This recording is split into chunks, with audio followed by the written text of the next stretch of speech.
Halo para pecinta catur Indonesia, kembali lagi Tarigan Catur Channel. Kali ini Tarigan Catur akan menampilkan partai yang berjudul Kalahkan Teimur Rajabov, Wislesu lolos ke babak final. Oke, mengenai informasi pertandingan lebih detail, mari kita simak dalam layar berikut.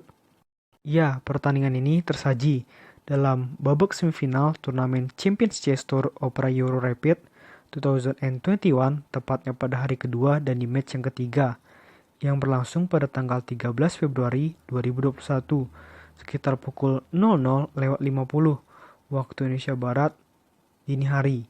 Pertandingan ini melibatkan pertarungan antara Grandmaster berperingkat 10 dunia asal Azerbaijan, yaitu Teimur Rajabov, menghadapi perlawanan Grandmaster berperingkat 9 dunia asal Amerika Serikat, yaitu Wesley Su. Tanpa berlama-lama, langsung saja kita masuk ke papan untuk melihat sengitnya pertarungan antara kedua pemain.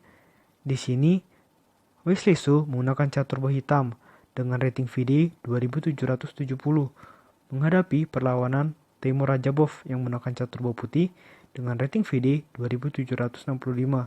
Di sini, Teimur Rajabov memulai permainan dengan pion D4 dan dijawab Wesley Su dengan kuda F6. Ini adalah pembukaan Hindia ya. Pion C4 dan pion E6. Kuda C3 dan dibalas oleh Wesley Su dengan gajah B4. Maka dengan langkah gajah B4 ini yang memberikan pakuan terhadap kuda putih yang sedang melindungi rajanya masuk dalam pembukaan pertahanan Hindia Nimzo. Pion F3 masuk dalam variasi Kmuch dalam pembukaan pertahanan Hindia Nimzo ya. Pion C5 dan pion D5 menorak ajakan pertukaran pion di petak pusat. Rokade pendek oleh Wesley Su dan pion E4. Pion B5, kuda H3, pion B pukul C4, dan di sini gajah pukul pion di C4. Langkah selanjutnya dari Wesley Su sangat menarik ya, dengan kuda pukul pion di D5. Ini langkah yang sangat menarik. Ini terlihat adalah pengorbanan kuda. Namun apa jadinya jika putih memakannya dengan pion, maka ini akan berbahaya karena ada menteri skak di H4. Di sisi lain dengan tempo ancam gajah putih di petak C4. Misalkan di sini ditutup dengan pion, bisa juga ya menteri pukul kuda. Misalkan raja berpindah, berpindahnya pun juga susah juga ya. Misalkan ke petak D2, maka menteri pukul gajah.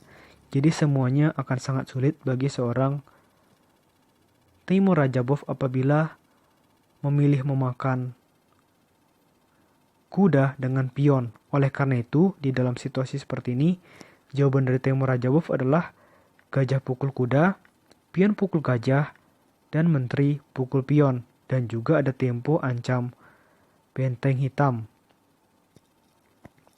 Kuda C6, gajah E3. Gajah A6 membuat raja putih tidak bisa rokade pendek ya.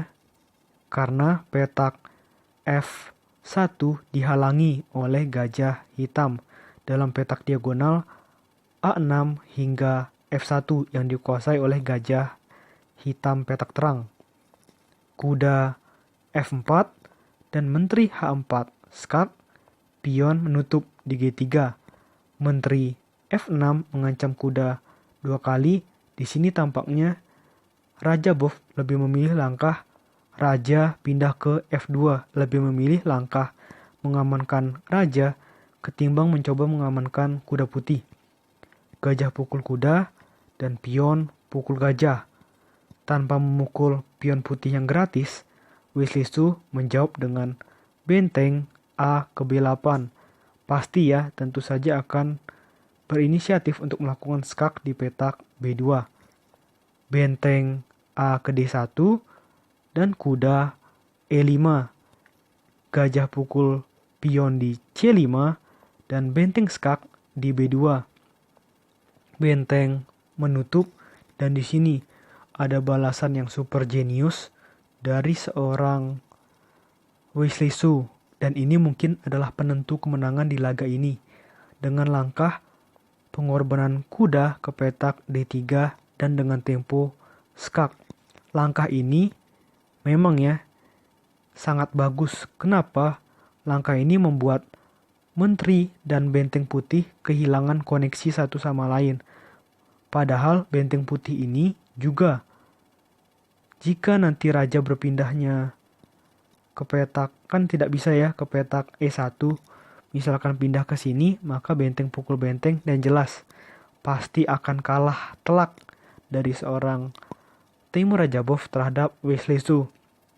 Sehingga di dalam posisi seperti ini paksaan sekali dan putih atau Rajabov harus menjawab dengan menteri pukul kuda di D3. Setelah gajah pukul menteri, bukan benteng pukul gajah, tetapi benteng pukul benteng. Jadi ceritanya adalah menukar satu menteri dengan satu kuda dan satu benteng. Setidaknya cuma kalah 1 poin, tetapi sebenarnya kehilangan keaktifan di papan. Karena kita melihat memiliki menteri jauh lebih enak dari segi menekan buah-buah lawan ya. Menteri pukul pion di C3 dengan tempo ancam benteng dan gajah. Di sini sebenarnya posisinya susah juga, tetapi Rajabov mempunyai langkah bagus dengan kuda pukul gajah. Di sisi lain ada tempo menjaga benteng putih dan gajah putih. Lalu menteri pukul kuda di T3. Gajah E3, pion F5, benteng D2 ancam menteri, menteri B5, pion E5, menteri pukul pion di E5. Jadi tujuan dari putih adalah untuk menghilangkan ya pion putih yang ada di lajur E5 karena ingin mengosongkan baris tersebut agar serangan dari putih menjadi sangat bagus. Walaupun sebenarnya tetap saja ya posisinya adalah kalah. Benteng H ke D1, pion A6, benteng pukul pion di D7, benteng E8 mengancam gajah putih 2 kali, sehingga benteng mundur ke D3 melindungi gajah. Pion ke F4 benar-benar atraktif ya langkah-langkah yang dipertontonkan oleh seorang Wesley Su, maka di sini terpaksa dipukul dengan gajah pukul pion. Karena jika pion pukul pion, maka pion putih menjadi tumpuk dan akan sangat berbahaya bagi pertahanan sep raja dari Timur Rajabov. Oleh karena itu gajah pukul pion dan menteri skak di E2. Raja G1, menteri pukul pion di A2. Benteng ke D2 mengancam menteri, menteri B3 mengancam pion. Raja G2 untuk melindungi pion, pion H6, benteng D8 mengajak pertukaran benteng yang diterima ya. Benteng pukul benteng dan benteng pukul benteng di D8 dengan tempo skak. Raja pindah ke F7, benteng D7 skak. Raja E8 ancam benteng putih. Benteng D2, pion A5, benteng E2 skak. Raja F7, pion H4, pion A4, gajah E5, pion A3, benteng E4 dan pion A2. Selangkah lagi pion hitam promosi menjadi menteri untuk menjadi menteri yang kedua. Benteng pindah ke E2 dan menteri B1. Di sini putih melangkahkan benteng ke E1 dan ini sangat diinginkan oleh seorang Wesley Su karena Wesley Su bisa melangkahkan menteri pukul gajah di E5. Setelah benteng pukul menteri, jelas di sini pion hitam promosi menjadi menteri. Kita lihat tentu di dalam pertukaran tadi seorang Wesley Su jadi unggul 1 gajah ya, yang artinya permainan ini akan menjadi semakin sulit bagi Rajabov.